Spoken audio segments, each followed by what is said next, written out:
Hello everyone, assalamu alaikum. How are you all? I hope you are well. Welcome back to my channel in this new video. Today's video, how to find expiry date in Google Sheets. So let's start. At first, open your Google Sheets file. In this video, I'll show that.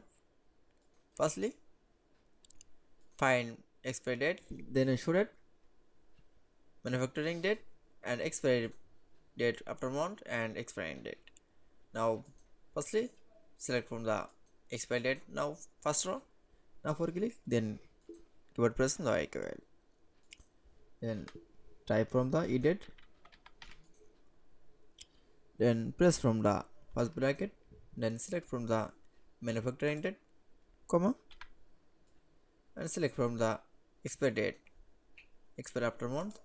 Now for select, then press from the first bracket, close. Then keyboard press from the enter.